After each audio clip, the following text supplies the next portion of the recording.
So Miriam's Hope became a vision that was birthed in our hearts. My wife and I were foster parents for about 8 years. We've adopted 2 children out of foster care. I was a foster kid myself. And so what we saw was this system that really was intending to help children and in the long run. And as we began to study it and research it, we began to see some trajectories that weren't so good. What we typically see in the United States with foster care is kind of a 2-option solution to the problem. We see number 1, where we take children out of the home and we put them into foster care. The Kansas City Star did an investigative journalism article, 6-part series, and they investigated kids in foster care. And they didn't start in foster care programs, they didn't start in state offices, they started in the prison systems, because right now 80% of our prison population is former foster kids.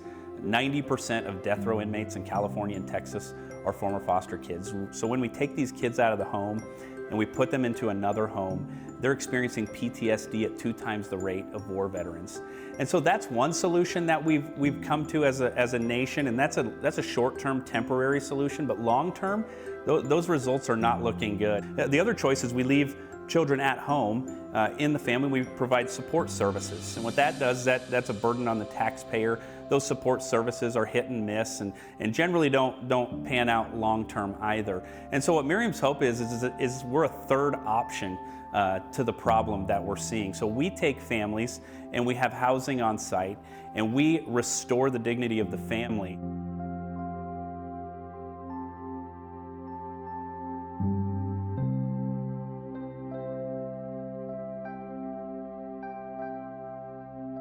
So we became foster parents at the age of 25, and we welcomed our first son in. He was 4.5 at the time and adopted at age 5. And everything was great. And it was probably with the second adoption that Miriam's Hope started to become something in our hearts. And at the time we were all about adoption, and we wanted to adopt this little girl. And so looking back on it, we weren't very helpful to the mother and serving in a supportive way for her, because it was about us. So we began to ask God, just saying, Lord, what do you want us to do? How do you want us to engage this process? And a scripture came to us. 1 John chapter 3, it says, let us not love with words or in tongue, but in actions and in truth. We started thinking about Miriam's Hope and how we could rally around parents and mothers that maybe don't have the support that they need. And the whole purpose is to keep the children with their families. But our oldest that I mentioned we adopted at the age of 5, a couple years ago, as an adolescent, he just a totally different person. And I think it's the trauma that he endured when he was young before we got him. We were his 7th home in 2 years, and we were his final placement, and we adopted him. Looking back now and seeing the trauma that he had, and we offered him a safe place, and we offered him family vacations every year, and it's not enough. These kids want to be with their families.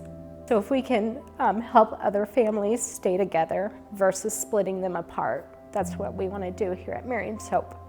You know, when we look at foster care and state intervention in foster care, that we as a church have kind of dropped the ball. And I like to talk about a story that I think helps us understand that we can change the legacy that we leave behind.